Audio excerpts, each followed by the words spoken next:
Welcome back to the Returnees Diaries. It's your host, Akosua Newyear, and as promised, our very, very special guest is here in the studio with us today, Dr. Michael K. Obeng. Dr. Obeng, thank you so much for your time. We really, really appreciate you spending some time with us this afternoon. So how are you doing? Thank you, Akosua. Thank you for having me. I am blessed and highly favored by the Most High God. Yes, certainly. I love that. I love that. Well, it's great to have you here in Ghana. We're just going to jump right on in because you've granted us the privilege to ask you a few questions today. So we're very curious. This show is about encouraging people in the diaspora who want to feel motivated and be able to gear on through life. So we're curious about what your experience has been, transitioning from Ghana to the States and just your childhood overall. I had a great childhood. I was born and raised in Ashtown. I lived there till I was 9 years old. I went to K.O. Methodist, and at 9 we moved back to my village, which is Adiababa. I went to Inshiasu International School. I graduated in 1985 and went to Prempeh College, where I graduated, did O-levels, A-levels. And I had the opportunity to go to America and study. While waiting to go to America, I served my nation by doing my national service, by teaching mathematics, physics, and chemistry at Aguna SDA. And it was one of my favorite things to do. And the rest has been history. I left here when I was 20. Wow. In hopes to go to school, of course. And it was all a dream, and I'm a dreamer, and I'm still dreaming. And, to make my way to America, not knowing how I was going to pay for my tuition, it was something else, But of course, when you have determination, and when you have a will, and when you have God in your life, and you keep dreaming, things happen, I had a $15,000 price tag on my education for my first semester. Nobody in my family at the time had $15,000. Yeah. So I had to find a way. And by the grace of God, I was able to go my way through the system, get some scholarships. Was able to finish college. Then I went on to medical school at the University of Texas Medical Branch. And after that, I got into plastic surgery there, which is one of the most competitive fields. Yeah. And after my plastic surgery training, I also got an opportunity to do a fellowship at Harvard. Where I learned about complex reconstructive surgery and hand and microneurovascular surgery. And then from there I took a job as the youngest chief of plastic surgery at the age of 33. Excellent. I started a plastic surgery program at the St. Elizabeth Health Center in Youngstown, Ohio. They recruited me to do microsurgery. For those of you who don't know what microsurgery is using a microscope to operate. Basically, that's what it is. So it's complex reconstruction. So basically, you borrow tissue from one part of the body, be able to transpose the tissue to another part, and then under the microscope, be able to sew the vessels together so that there's blood flow into the tissue, and sew nerves. And I did that. I worked there for about 6 years. And in 2012, I decided to work for myself because I believe in entrepreneurship. And I believe that whenever somebody is signing your paycheck, it's just a matter of time that they're going to say that you are too expensive, I can't afford you. And then you have to either take a pay cut or just, and I like to be in control. I like to control my own destiny. And I decided to move to Los Angeles, in the heart of Beverly Hills. And the journey has been an incredible journey. So many obstacles, a lot of people telling you can't do it. Even leaving Ghana to go to America, people were making fun. Yep. And even when I transitioned from Ohio to go to Beverly Hills, my financial planner told me that I'm not going to make it past 6 months. So you are not going to, you're basically going to fail. But I believe in myself, I believe in God. And I am excited. I've made the decisions I've made. And, being in the position I am, now I'm able to give back to the community.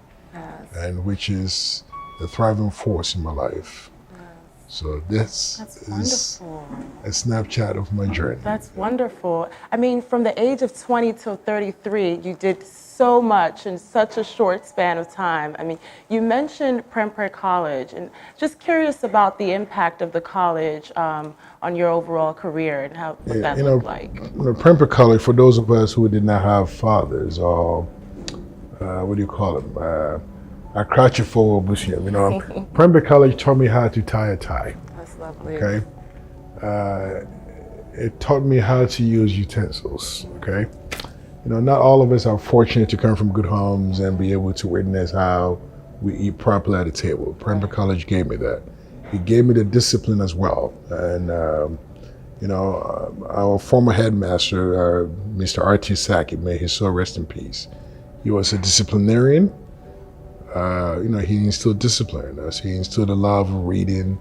And, Prempeh has shaped me. And I'm here today because of what I learned at Prempeh College. When I got to America, it was much easier. Studying was very easy. It came very natural for me to study. But just the endurance, being able to go the extra mile, persevering through obstacles and not giving up. Right. And one of the most historic stories that it still brings tears to my eyes. When my mother passed away, when I came to America, the following year, my mother passed away. I was 20. Of course, I didn't have the resources to come back, and I was hurt, but I don't use excuses as crutches. Okay, people are always complaining. Oh, I couldn't do this. This happens to me. In life, you are going to be hit many times.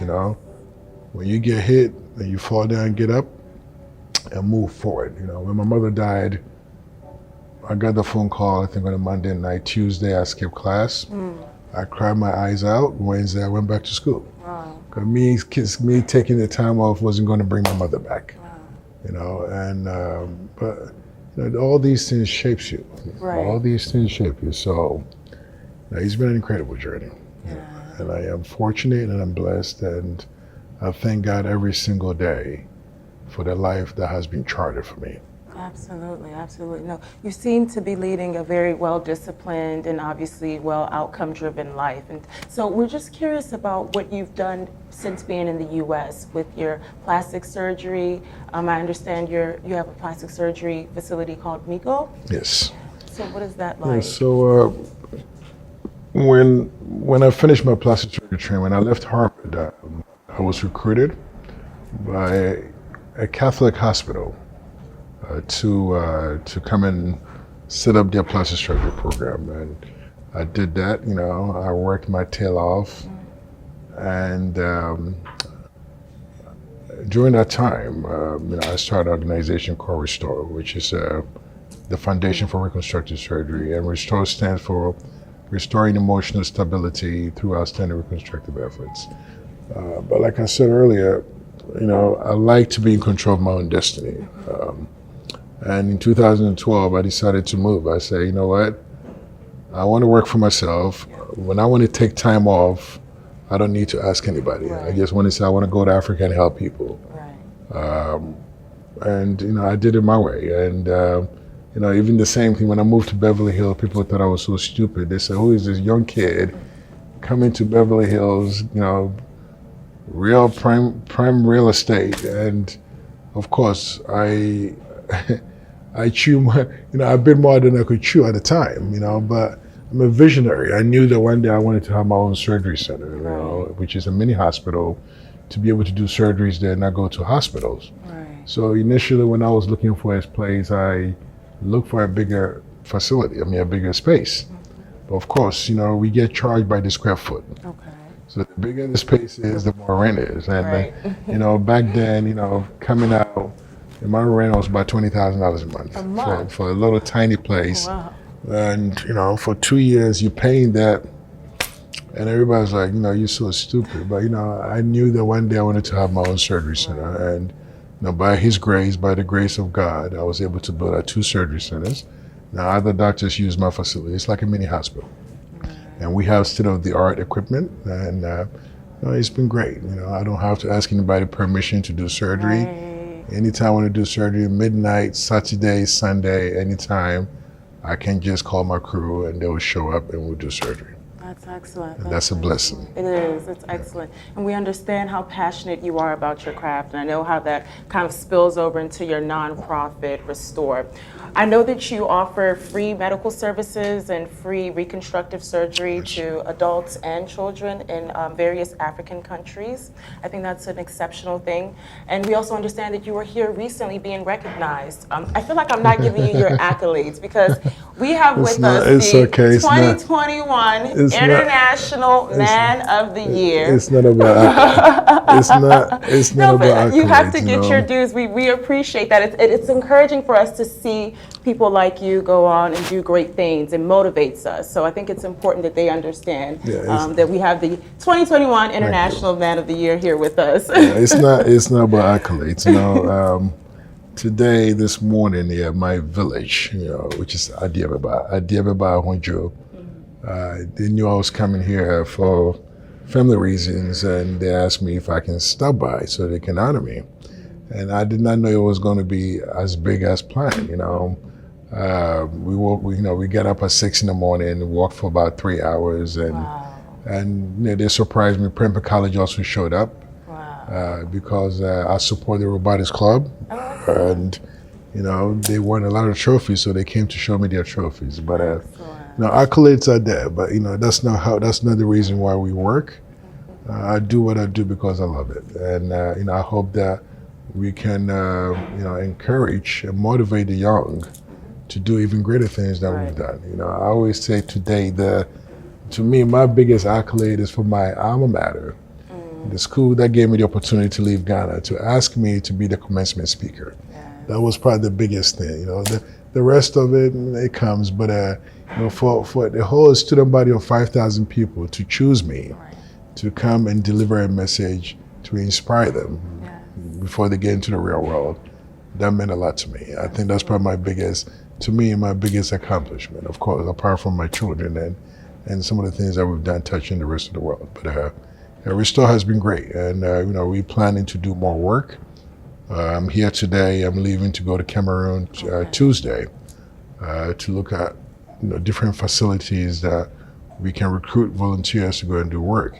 Then Friday I'll be in Gabon, where we are expecting 23 volunteers who are coming from 3 different continents, and we are planning to do 100 surgeries. Excellent. And then from Gabon, I'll go to Liberia.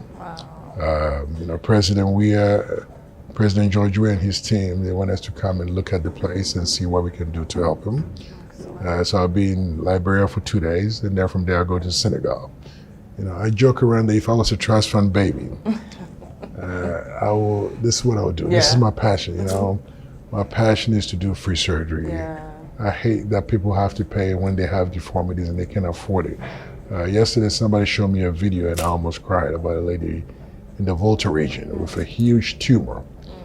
And it hurts me. It hurts me that somebody will sit and let a tumor grow. Of course, most of it is our fault. We don't show it early to healthcare professionals.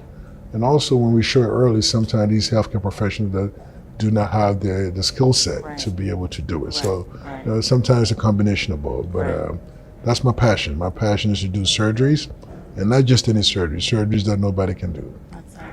It makes me happy. That's excellent. And we know you do surgeries that no one can do, right? Based off the test, was it Tessica Brown, the Gorilla Glue? Tessica. That was such an interesting, it was exciting for us watching. It was exciting for you guys watching, but it was not exciting for her. I'm not, even though we have a social media presence, I'm not on social media. Okay. People have, even my own social media work, friends have to send it to me. Hey, did you guys posted this? I don't know what's posted. Even though I'm supposed to sign off. But Tessica's ordeal really touched my heart. Initially, I thought it was a joke until I met her in person. And when my office asked me, hey, can you remove glue? I said, of course. Let's go. Let's get back to work. We've done more complex things than dissolving glue. And of course, I didn't even know that it was. And somebody told me later, TMZ thought we couldn't take it out. They thought we were just bluffing. But I had a plan. I always had plan A, B, C, and D, and I knew that if I couldn't dissolve it, I was going to shave her head, make her bald, and the hair would grow back, and she would not have pain anymore. So you have to think outside the box, and that's what makes me happy. When I can solve a problem that nobody can solve, I get excited. That's wonderful. That's wonderful. So you kind of segued already into what your projects were that you were engaging in Africa, but we were curious, to find out why it is that you're here on the continent, and is this something sustainable? Is this something that you think? I mean, you're essentially a one-man army, right? Is this something that you think you're going to be able to continuously do, going across various countries of Africa and performing the free services that you do? Thank you for the question. So Restore is not a one-man army. Yes, I've founded Restore, but my goal is to be able to make Restore, stand on its own 2 feet. And, it's all a group of volunteers. Of course, I couldn't have done this all by myself in the last 14 years. All the surgeries that we've done, and today we've done over 1,500 surgeries. Of course, it's a teamwork, and it's a group of volunteers from all over the world. But yes, I try to go on every Restore trip to motivate them to, say a few words. And my goal is just eventually to set up enough shop, recruit enough surgeons, healthcare professionals to be able to do it. Last year, it was in October. October 2019 was the first time I missed a Restore trip to Ghana. Interesting. But it was more successful than they did more surgery without me here. But so the infrastructure has been laid out. Right. Right now I'm in the process of recruiting an executive director, somebody who can actually run it, because so I can focus on my day job and help raise money. Right. When you have enough money, you can do more. Absolutely. Because all these patients are having free surgery. We also help with medications, supplies, transportation, meals, and I want all these people to have surgery for free. And of course, we have friends, we have well-wishers who have more than enough, and they are helping us do this. But if I feel like if I have an executive director, we can raise more money and reach more people. And I'm in also talks having a full-time medical director. Excellent. Who can run it, so that basically I'll just show my face. We'll walk through the cases and make sure that we can safely, do cases without causing any harm or any injury. Right. So this is where Restore is right now. That's excellent. Like this year we are doing about 4 countries. This will be the first year. Usually we do Ghana and Gabon. Okay. And I do Gabon because the Bongo family, they're friends of mine. Okay. And they asked me in 2016, and we've made it, to honor Omar Bongo. And usually we go in June because that's when Omar Bongo passed away. Okay. But this year we're going in July because of COVID. Everything is all shifted around. Right. And then, George Weah wants us to come this year to Liberia, then Senegal. So this year we might do, we're doing Gabon this week. We're coming to Ghana in October. I might do August in Liberia, and then September in Senegal. So, it's getting big. There are so many volunteers, but of course we are limiting how many we can take. Okay. Because of the law of diminishing returns, sometimes when you have so many volunteers, nobody works. Right. And it's not a vacation. Right. We are here to work. I tell the ladies, leave your makeup at home. Right. Tell the guys, I don't care about shaving. Right. No, I've been in the northern region. I've been in Balagatanga for 4 days without taking a shower. You wake up, you brush your teeth, and you go to work. Right. So that's what we want to do. Nature of the word.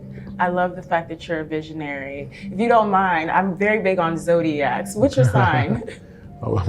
Pisces. Oh, Pisces. I'm a Pisces. I'm a Pisces, March 17th. Oh, neat. I'm a Pisces, but I'm not into zodiacs. But I'm a dreamer. I like to dream. It's fun. It's fun to dream, to think about things that nobody can do, and it's a challenge. I get bored very easily. Yeah. I get bored, so I always have to find something to challenge me. Yeah. And Restore has been challenging. It hasn't got to where I want it to be.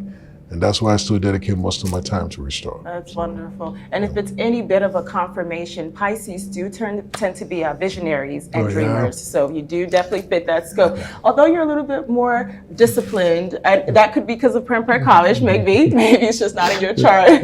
Because of Prempeh College in Ghana, Yeah, in Ghana. But apparently these days you can't even spank kids in Ghana anymore. Really? I heard you can't discipline kids at Prempeh.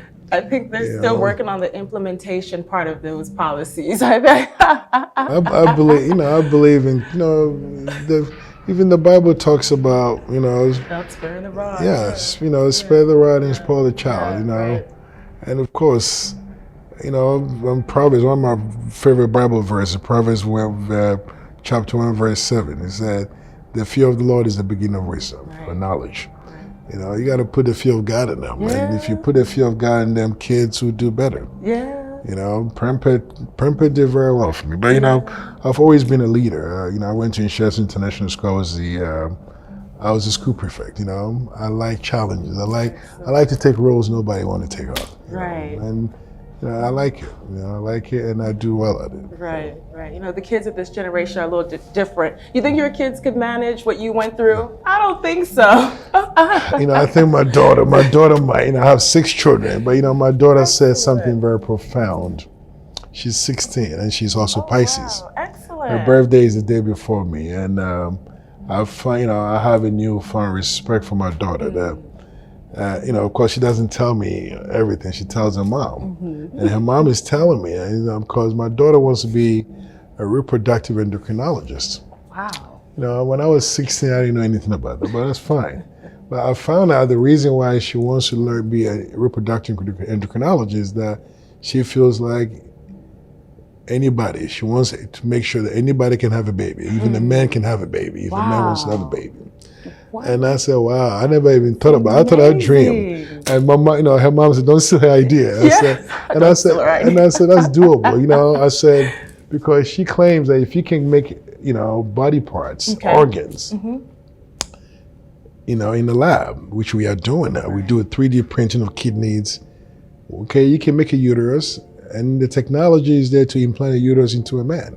So for my daughter to think, and I was like, but she never told me that, She never told me that, but that made me, I said, wow, she's smart. But I have 6 children, they're all brilliant, and hopefully I hope they make a mark on this, on this earth and change the world to make it better. Definitely, they have no option. I know you've positioned them to do so, so that's very important. They are on their way. That's excellent. That's quite an ambitious task. I hope you didn't just give out her trade secrets. Okay. We have ideas. I told you every minute I get a new idea, and people say, "Oh, I get so many ideas. I don't have time for it." Yeah. And it's an idea. Somebody's still idea. She will come up with brilliant. She will come up with a better way.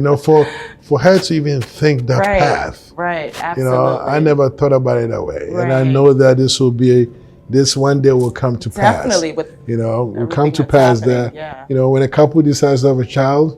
Yeah. The man can decide to carry the baby. Definitely. She said, why not? Men should carry babies too. Their thought process is completely different. You've got to, I applaud it. It's amazing. It's amazing.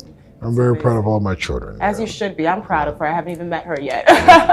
But so what would you say to the kids of Africa right now? How would you encourage and motivate them?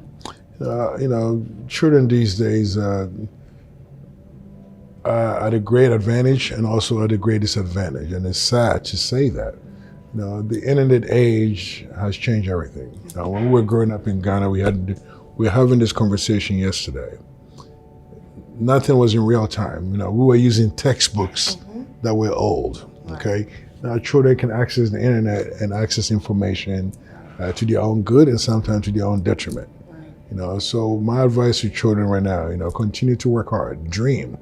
Okay, put God first, and make sure and choose wisely what you read on the internet. The internet is a very dangerous place, and it has led a lot of children into let them run down the wrong path. Right. But if you have a passion and a purpose in life, which starts by dreaming, you dream, that makes your purpose. You can work towards that goal and achieve everything that you can achieve. somebody like Barack Obama can become president of the United States, an African, dad from Africa, from Kenya, Right. a poor white mom, Right. so many trailblazers, and they did it by the sheer hard work, Right. and the grace of God. So children out there, work hard, don't give up. Okay, stop playing video games. Stop playing video games, even though it makes you guys smarter. Read a book. They don't read anymore. Sometimes they're so smart. Children are so smart. My 6-year-old, they are so much smarter than we are. Yeah. But hard work, and that's one thing that in this generation they are missing: hard work and the sense of entitlement. Yes. Get rid of the sense of entitlement because nobody owes you anything. That's right. Okay. I love it. I love it. It's been great. So we're going to go ahead and take a quick commercial break. We're still here in the studio with Dr. Michael K. Obeng. We'll be right back.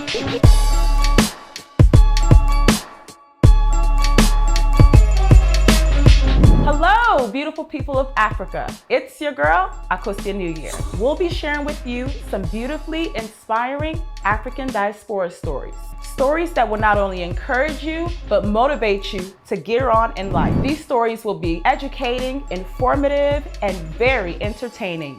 Right here on Fusion Xtra on this YouTube channel. Returnees Diaries. Welcome back to the Returnees Diaries with your host, Akosua Newyear, and we still have Dr. Michael K. Obeng with us, still gracing us with his presence. Thank you so much. Of course. So we just had just a quick wrap up. One of the questions I really wanted to ask you was about stigma and surgeries here in Ghana. What is your perception of that as far as the knowledge gap that we see here versus in other parts of the Western world? Stigmatization has not done much for Africans, and especially Ghanaians.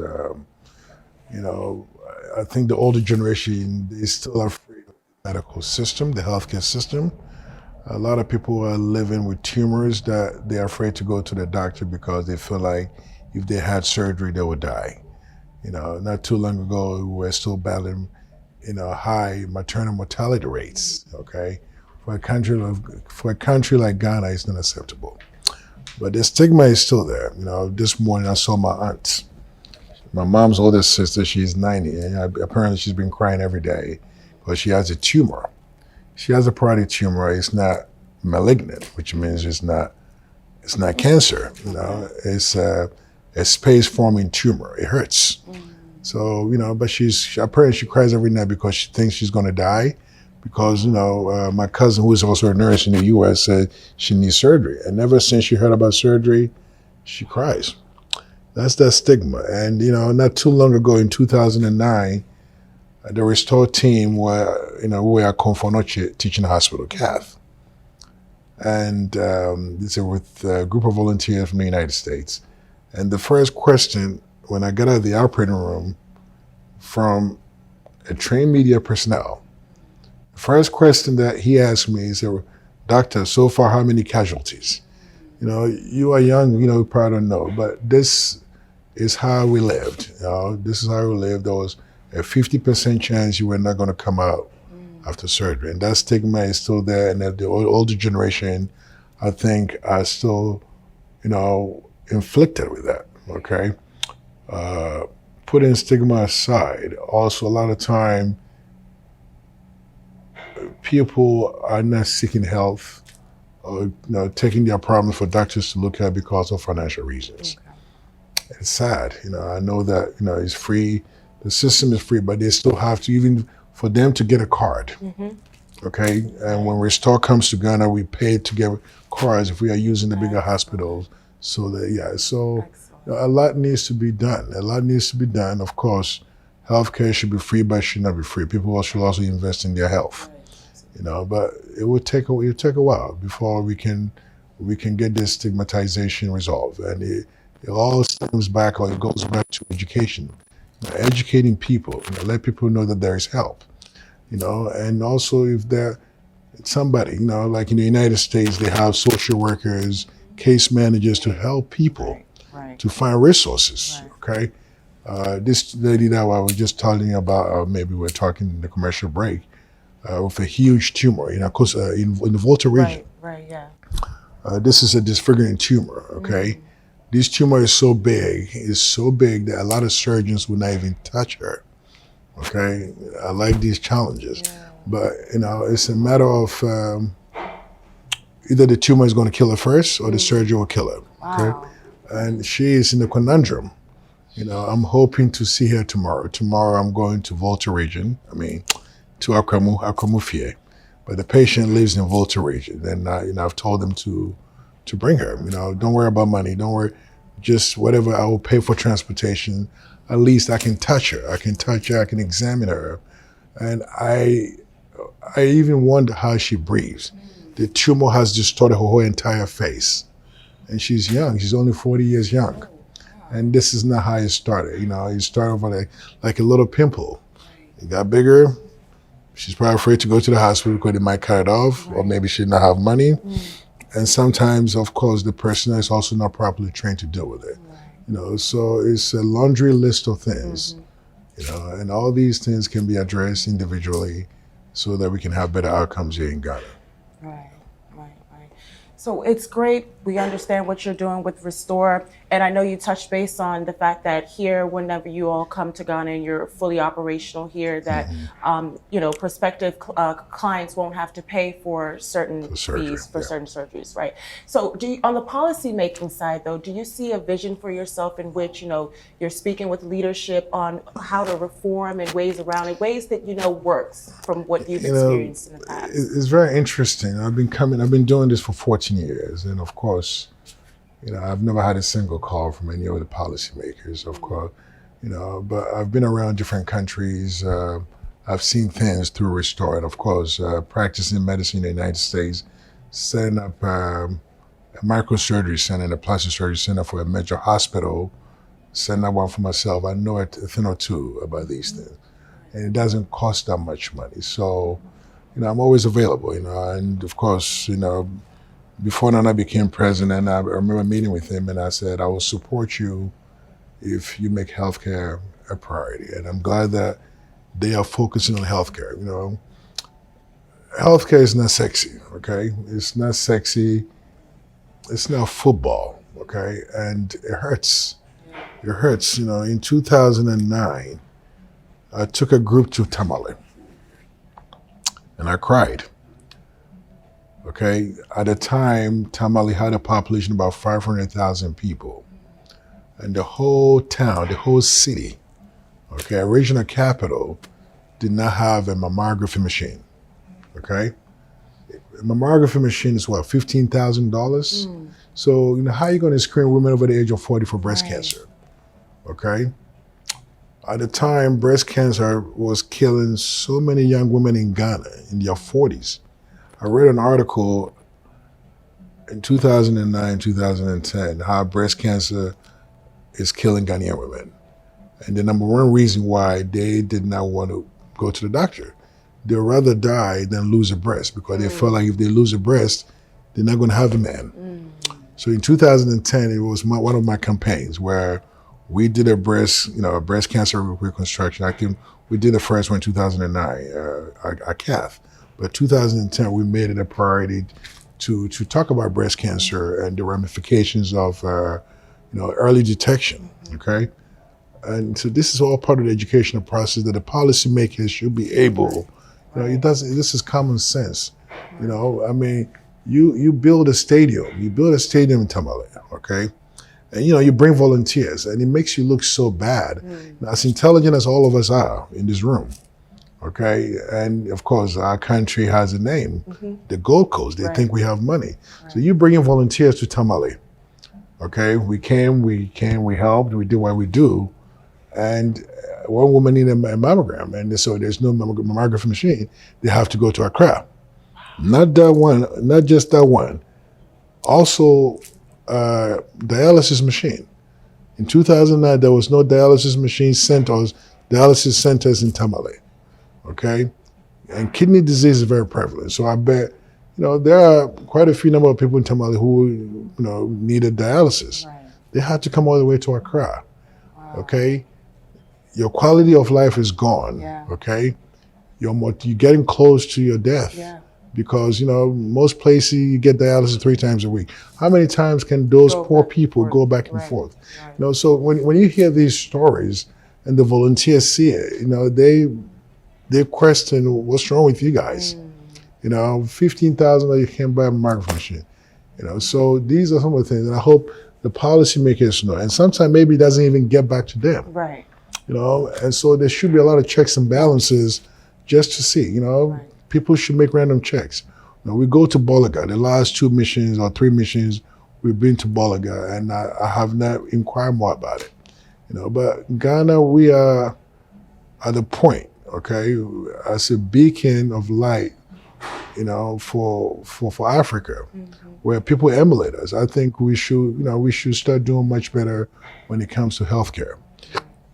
Ghanaians are smart. We all know that, okay?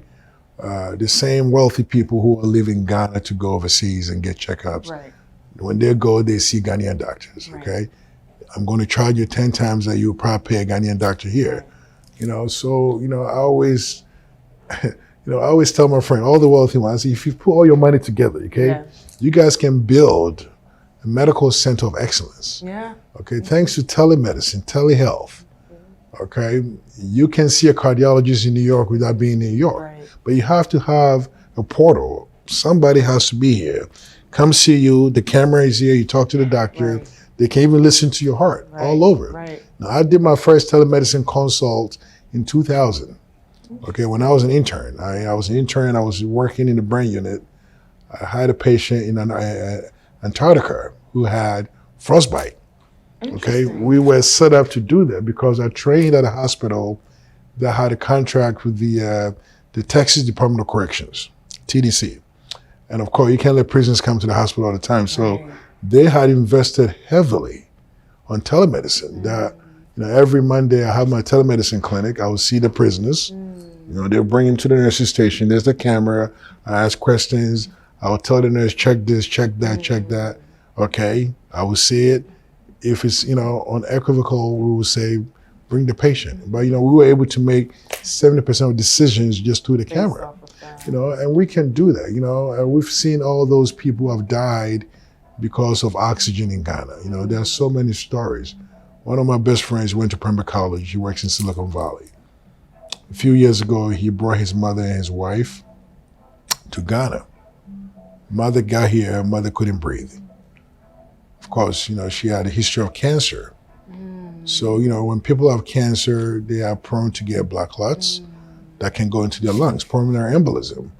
She died at 37 because of oxygen. By the time that he drove all of our crowd looking for oxygen, he came back, his mother-in-law was gone. He told me I would never come back here again. We can do better. We can do better, and that's another another day for discussion, because I get so passionate and get so angry at the same time. How a country as smart as we are, as intelligent as we are, and as endowed as we've been endowed with natural resources, our healthcare system should be a little bit much better than what we have now. I agree. I can feel your passion with regards to the subject matter. And to me, that's important to have people in leadership positions like yours, kind of highlight those issues that we here on the ground sometimes bring up. And so we're hoping that through conversations like this, we can encourage the dialogue and hopefully I hope so. I impact hope, change. And people always say, I'm not into politics. I just want to see a better Ghana, and I like some of the things that Nana is doing. I know that in his last State of the Union address, they are building more hospitals. And I hope that is brought to the finish line. And I hope that it's not just built, but also maintenance. One of the things that kill things in Ghana is dirt. If you don't maintain, you come to, when you travel, you've seen hospitals that have been there for over 100 years and they still look brand new. Absolutely. Maintenance is everything. I remember when I used to go to Cath a lot, the Scottish government had raised money to build a $5 million brain center. Okay, 2 years later, it looked like shit. Again, excuse my French. So we need to also learn how to maintain and train people the proper way to maintain it. and continue what we call continue medical education. You know, all these things are not being done properly, and I think if we do that, our healthcare system, we can move the needle point a little further to the right. Absolutely, absolutely. Because just as you're saying, infrastructure is just as important as setting up the buildings, right? Making sure you have a system in place that system works. in place that Absolutely, works. absolutely. Well, it's been very informative. We're learning a lot from you. So I'm just curious before we let you go. So anytime you return to come back to Ghana, what is something that's exciting? What's fun about Ghana that you like to do when you come? Just one thing. Just one thing. You know, it's funny. Every time I'm here, it's such a time crunch. Yeah. You know, such a time crunch. One thing I like to do is to always find a good kilolele. I like kilolele, and then, you know, I don't drink beer, but every time I come to Ghana, I try to drink. I find Guinness. Yes, you must. Because the Guinness in Ghana is the best Guinness. It's thicker. And last night in Kumasi, I had Guinness, but for some reason, I think it's changing. But the Guinness here was so good and, you know, very fulfilling. Yeah. That's one thing that when I come to Ghana, I try to do. That's lovely. Eat kalawale and drink Guinness. That's lovely. That's lovely. Well, thanks for sharing that with us. Thank you. Thank you for having me. It's been amazing having you here. It's a pleasure. As a visionary and the dreamer that you are, I think that's very encouraging and motivating to the people that are watching, the youth. It'll keep them excited and motivated to know that, you know, it can be a challenge, right? Yeah. But you too can. And people make fun of me. You know, I'm such a dreamer. My friends always, every time we sit, I say, I gotta, you know, this. I say, I got 10 million ideas. You can take this, and I hope I give ideas so people can also build. Yes. Now, a friend of mine just gave me this bracelet. Okay, it's what does it say? Let's see. Dream big, dream big, dream big. Every time he sees me, because he said every time you help, always have new ideas. I got a million projects, and you know. I would tell you everything, you know, tomorrow I'm going to get new ideas. Right. So, you know, we are here. This world is not a competition. You know, I believe that God put us all together so that, you know, if we work well together, we can finish and we can cross the finish line together. You know, we can all win. You know, you don't have to put your brother, your sister down to win. You know, we can all hold hands and cross the finish line. And that's my mantra and that's my philosophy. Thank you for adding your last words for us. We're going to ask you for that, but I think that's a great final segue into everything. Thank you. We'd like to thank you all for tuning in to the Returnees Diaries here on Fusion Xtra. We have had the privilege of having Dr. Michael K. Obeng with us here in the studio today. We're so happy and appreciative, and we've learned so much. We're excited and looking forward to your continuous return and all the work you're going to do here in Africa. Thank you very much for having me, and I'm glad that you guys are doing this to encourage the youth. And I hope the youth gets to watch more things like this, you know, than Game of Thrones and all those crazy shit. I don't watch.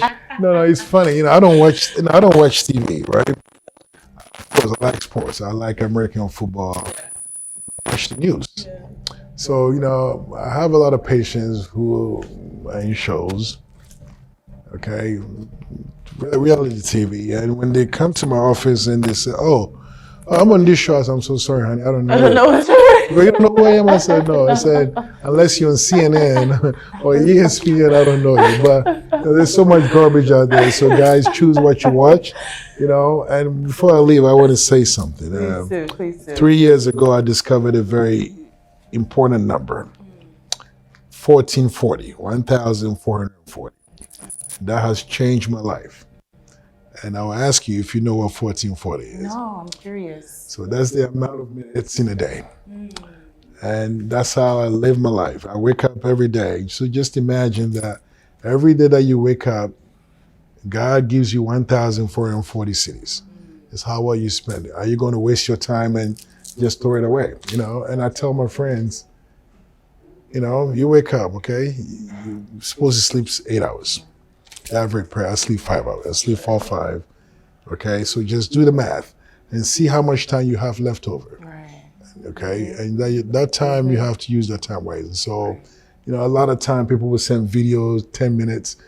If I watch the first 30 seconds, if it's not going to impact my life or change my life, next. Because, you know, just imagine 1440, you take 10 here, 15 minutes here. How much garbage by the time you are done, if it's not going to improve my quality of life, or it's not going to teach me something new, I don't need it. I don't want it. So I hope that you manage your time wisely, That's lovely. okay? And choose what you watch and make sure you read your Bible because God is good and God is real.